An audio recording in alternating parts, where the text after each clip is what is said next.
think the most spiritual thing you can do is reinstill that humility. Like, get yourself back into the world, these gifts that you have and the level of awareness you've developed through your personal spiritual journey. The world needs to feel that. The world needs to see that. And by you hiding in your bedroom or isolating yourself because you feel like you're different from the world, or you feel like people don't understand, which I must say is a very relevant process throughout the path of awakening, because you need to spend time alone in order to refine yourself, in order to get in tune with yourself, in order to get a deeper understanding of who you are at a core level.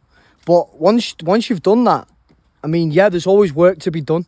You can stay in your bedroom for the rest of your life and there'd still be layers that you can be pulling back.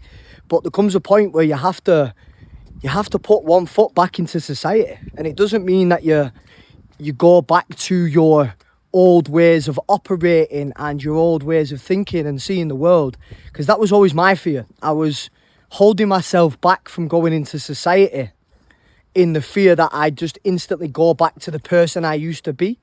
And a lot of my spiritual journey or my personal evolution has been triggered from fear.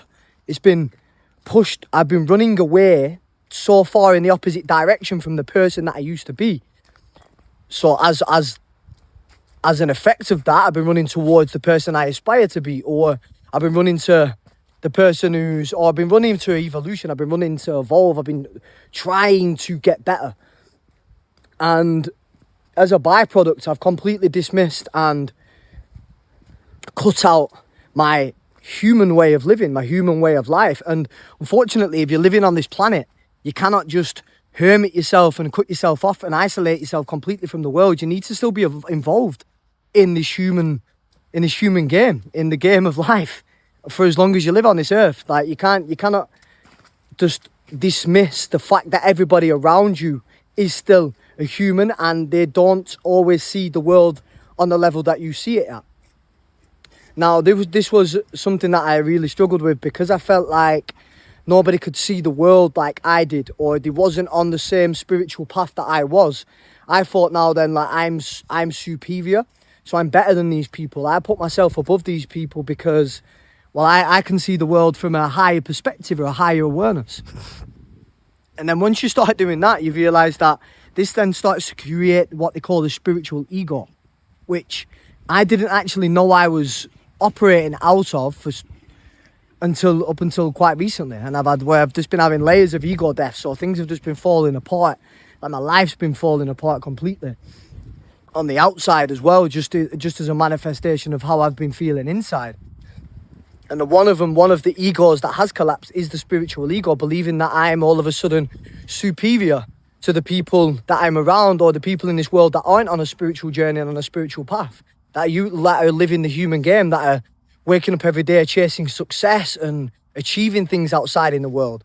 Because once you do awaken and you start to get closer to your truth, these desires, they start to diminish, they start to crumble, they start to fall away. So all these things that people are interested in, and these things that people spend a lot of time pursuing outside in the material world, no longer fulfill you anymore. You no longer have the desire to do that. But that doesn't mean that you shouldn't partake. It's easy to just want to clock out for it, right? I'm awakened now. I can see the world for what it is. I know the truth. I can see past the veil. I'm not playing this game anymore because I know it's all bullshit. And yeah, you're right. A lot of it might be bullshit, and it might just be a cosmic dance, which is, in the grand scheme of things, is very much irrelevant. Your existence right now, you understand, if you have awakened to your truth, is very, very irrelevant. In the Creator's eye, you're just a twinkle in his eye. So, but knowing that truth is liberating. Okay, brilliant. Well, I don't need to take this game so seriously anymore. But what I can do is at least get up and contribute. I don't need to take myself so seriously. So I don't need to by me putting myself out there and sacrificing my energy and my time to help other people, I'm no longer desire anything back in return now, because I know the game. So it's cosmic. It's a cosmic dance. It means nothing. It's irrelevant. I'm free from that. So if that is the case, then you can contribute without asking anything in return. So you're in a perfect position now to make drastic change in the world, because you no longer desire the things that other people do. Your desires are no longer selfish. You're no longer pursuing material objects or financial success or any form of self-indulgent pursuit. You're no longer acting out that. So where does this put you? Well, for me, it was like a liminal space. I was sat in a void, didn't really know what to do. My mind just constantly going back to, how can I go back to doing what I was doing? That was my question. Like, now I can see the world like this, and now I feel like this. How am I ever going to be able to go to do what I was doing previously? And what I was doing is personal training, fitness coaching. So I'm still helping people, but it was the operating system I was running out of, i.e. the like hustle mindset, growth, new clients, scaling, getting in the rooms with the millionaires and trying to constantly grow and evolve. I'm like, I don't think I can physically do that anymore. Like, even if I was to try, I couldn't do it. But I have backed off from putting myself back out there because I was worried that I would go back into that mindset, because I seen it was detrimental, and it was me operating out of a fear-based mindset. And I know that it was actually detrimental to myself, because I was burning myself out and I was chasing the wrong things, so it wasn't fulfilling my soul. I was worried that if I went back into that line of work, I was going to do the same things. But once you realise that's actually impossible, because you're not the same person anymore.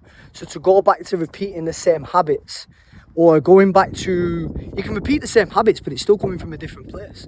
You've changed internally, your internal landscape has changed. So that means even if you do the same activity, it's going to feel different. Even if I went back to do the same habits and routines, I'm going to feel different. I'm not going to be in this heightened state of seeking and pursuing and always striving to be better and chasing. I mean, I might go through bouts of that, but that's perfectly fine. There's a season for everything. But there's always going to be that higher level of awareness behind every action that I do. So what's the message behind this video? What am I getting at? Eventually, you need to release yourself back into society to do some form of contribution. Help people, of service. And this is where humility comes in. I used to have this mindset, because I've been self-employed for, say, 5 years now. I'm like, I'll never work a 9 to 5 ever again, because in my mind, I'm spiritually superior. I can see the matrix, I can see the system, I can see how it all works. So in my mind, my ego says, no, I'm too superior to work a 9 to 5 or get any sort of job in society, because, well, I'm self-employed now. I'm spiritually awakened, so I'm better than that. Oh no, I'm better than all these people working around in the 9 to 5s. But that's the biggest trap you can fall into. It takes away the essence of awakening or becoming aware of the truth, because humility should be the number one factor. The humility should be the thing that you are searching for after you awaken back to the truth and you get rid of these ego layers. Because in fact, it's not even to be something you're going to search for, it's something that's going to find you. You go in to get humbled or brought to your knees, and that's exactly what I did. I got brought to my knees. Things just kept going wrong. Like, I was awakened, and I'm like, wow, all these things, my life seems like it's improving. I feel better. I feel a state of inner peace. I'm like sat there waiting, not really doing much, doing bits and bats, waiting, believing that God's just going to like post a letter through my letterbox with like millions of pounds in, because yeah, you've done it now. You've awakened. You now get a boatload of abundance delivered right to you for absolutely fuck all. And lo and behold, whilst I was sat on this spiritual high horse, waiting for this invitation to come through my letterbox of £1 million in the bank, or in the letter, guess what happened? I got hit with a £2.5 bill. I got hit with some parking fines. I crashed my car and did some damage to my car where I had to get some work done, which it's all my fault. I mean, it's cause and effect. What else happened? Friends started to cut me off. I mean, like, I started going out and people like are kind of rejecting me rather than accepting me. And so many, it was like a cataclysm of events, snowball effect of just negative things happening to me. And I believe that, and I'm like, what the fuck? But that's tipped me over the edge to the point where I just self-destructed, and all the negative habits that I'd overcome or risen above then become back into my life. So I was overeating again. I took some drugs. I started drinking, and then that brought me to my knees even more. That instilled humility in me even more, because I felt the pits of hell. I've been up here flying in the skies with the angels and my spirit guides, and now all of a sudden I'm in the pits of hell again, feeling the way I did when I was battling a 10-year drug addiction. I'm like, how is this even possible? But then I've overcome that. I realised the awareness hasn't left. It never did leave. I've just now been instilled with humility. And that was God's way of saying, listen, get back down there, you human level. Be around these people. You need to be out there in service. So I'm going to get myself a little part-time job, doing some kind of support work, helping people, because that's what I feel called to do. Money isn't a desire anymore. So I can find where I fit, or where needs me, and I can put myself in that position. Whatever that looks like, doesn't matter what the title is, doesn't matter what the role is, just as long as I'm making a positive contribution to the world. Scale doesn't matter, roles don't matter, labels don't matter, just as long as you are getting up every day and making a positive contribution to the world and making a positive change. That is all that matters, because that's what you're here to do. God doesn't worry about scale. Like, we've all play our individual roles, and as long as we're fulfilling them, the world's going to become a better place, and you've done your job here. So don't worry about scale, how many people. Some people are here to affect 1 million people. Some people are to affect one. But you might affect that one on a way deeper level than all these million and make a bigger impact in the world. So don't underestimate the level of the impacts of your role you're playing here on earth. So yeah, I don't know how long we're on here. How long are we on?